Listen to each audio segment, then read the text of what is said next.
Welcome back to the Warbird Mistress. Today is Tuesday, the 30th of December, 1941, and this is A Walk Through the War. Now I want to begin by saying that between the holidays, work, my voice being shot, and a few slow days in the war, this video covers a week of activity. So let's get into it. Today we begin with the American Theater of Operations in Alaska with the Alaska Defense Command, where the 11th Pursuit Squadron Interceptor, assigned to the Western Theater of Operations, U.S. Army, arrives at the newly completed Elmendorf Field near Anchorage with 25 P-40s. Moving over to the Southwest Pacific Theater of Operations, the headquarters of the 19th Bombardment Group Heavy and the air echelon of its 28th Bombardment Squadron Heavy transfer with their B-17s from their new home of Bachelor Field near Darwin to a single study outside Malang, Java, Netherlands East Indies, in the mountains 50 miles south of Surabaya. Joining them in the transfer from Darwin to Singosari in their effort to protect the Dutch East Indies is the 7th Bomb Group's 14th Bomb Squadron. All of this is while their ground echelons are fighting it out on the ground in the Philippines. That brings us to New Year's Eve, the 31st of December, 1941. And on this Wednesday in the American Theater of Operations in the Zone of the Interior's 1st Air Force, the 104th Observation Squadron of the 59th Observation Group, usually based at Dietrich Field in Maryland, begins flying anti-sub patrols from Fort Dix Army Airfield, New Jersey, with a mix of O-46s, 47s, 49s, and 59s. They then move from Fort Dix to Atlantic City 4 days later. Going to the Southwest Pacific Theater of Operations in the Far East Air Force, the 29th Pursuit Group's 17th and 20th Pursuit Squadrons retreat from Lubao a few miles back to Bataan, as forces are consolidated and the pilots try to keep one step ahead of Japanese raids. And finally, the 30th Bomb Squadron's P-17s of the 19th Bombardment Group transfer from Bachelor Field, Australia, to join the other squadrons at Singosari, Java. And that brings us to the first day of the first full year of the war, Thursday, the 1st of January, 1942. Remaining for a moment here in the Southwest Pacific Theater of Operations, the 93rd Heavy Bombardment Squadron of the 19th Heavy Bombardment Group also adds their B-17s at Darwin to those at Singosari on Java, and the headquarters of the 24th Pursuit Group Interceptor transfers from Clark Field to Mariveles on the Bataan Peninsula to join the remnants of their air echelons P-40s and their infantry-assigned ground echelons. In the American Theater of Operations, the Caribbean Air Force sees the headquarters of the 53rd Pursuit Group Interceptor arriving at Howard Field Canal Zone from Dale Mabry Field, Tallahassee, as they prepare for the arrival of the group's 13th, 14th, and 15th Pursuit Interceptor Squadrons. Those squadrons and their ground echelons arrive tomorrow, the 2nd of January, with the 13th stationed at Howard Field Canal Zone, the 14th at Chame, Panama, and the 15th at La Chorrera, Panama. All fly the P-39 Airacobra. In the Zone of the Interior, where anti-submarine activities are concerned, the B-17s of the 43rd Bombardment Squadron, 29th Bombardment Group, move from Pope Field, North Carolina to MacDill Field, Florida, and over the course of the month, ASW patrols are stopped by most squadrons as air assets are collected for the coming war. Meanwhile, patrols are picked up at Muroc by the 30th Bombardment Group's 2nd Reconnaissance Squadron, 27th Bomb Squadron, and 38th Bombardment Squadron Heavy, each with A-29 Hudsons, and the B-18 Bolos of the 41st Bomb Group Mediums, 46th Medium Bomb Squadron. At San Bernardino by the 31st Observation Squadron, 4th Air Support Command's Stinson O-49 Vigilance, and at MacDill Army Air Base, Florida by the B-17s of the 6th Heavy Bomb Squadron of the 29th Bombardment Group Heavy and the 52nd Bombardment Squadron Heavy of the 29th Bombardment Group Heavy.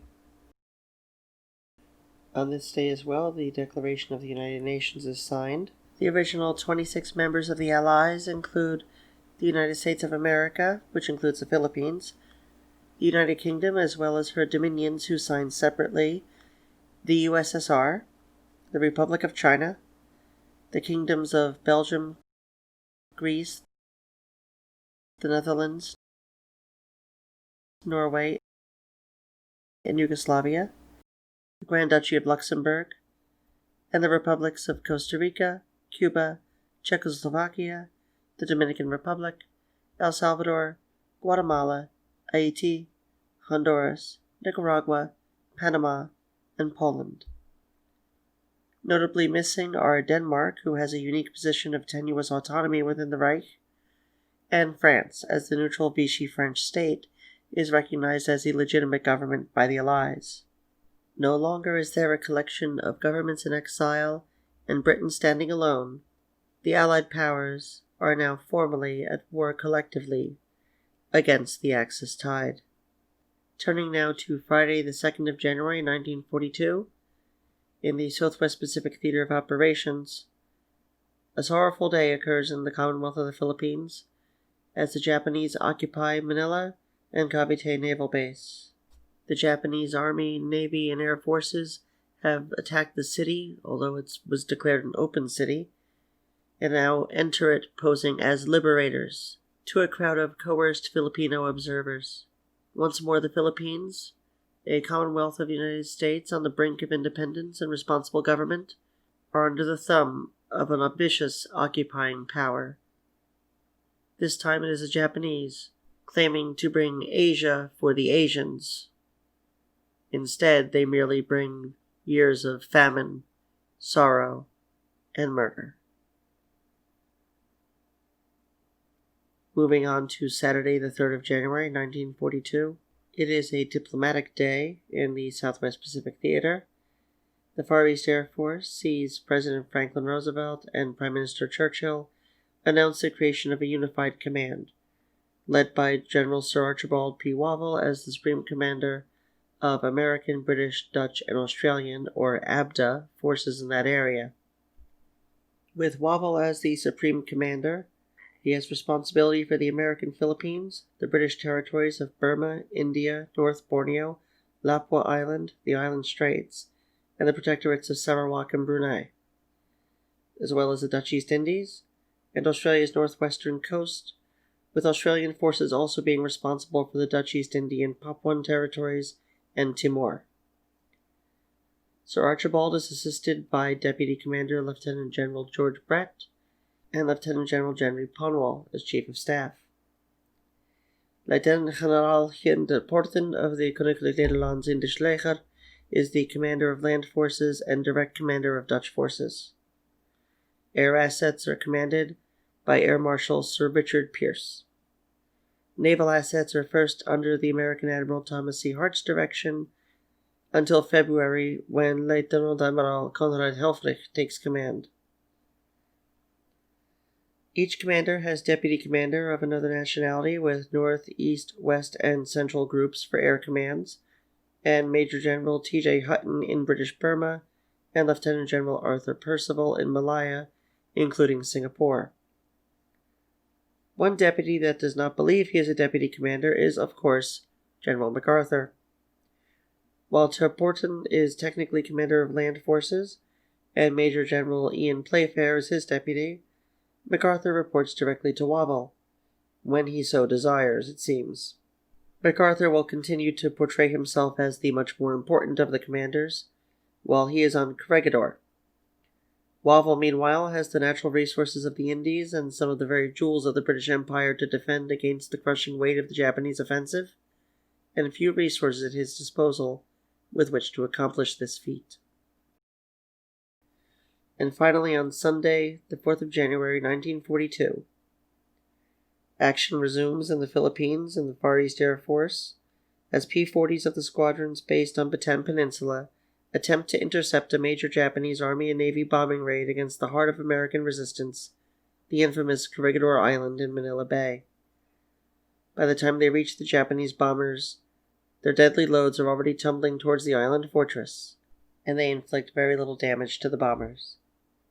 To save what resources are available from the Japanese onslaught, several P-40s then fly to Mindanao for the time being. as the war continues through its first full year for the United States. Thank you once more for tuning in, and we do wish everybody a great new year. Of course, we've been through the year that shall not be mentioned, and only forward can we go in time. And especially want to thank my Patreon patrons and remind everyone that I am restocked in the store, so any of the postcards, magnets, etc. that you might want, they should be there at least by next week. Until then, this is Claire, and I am the Warbird Mistress. Take care.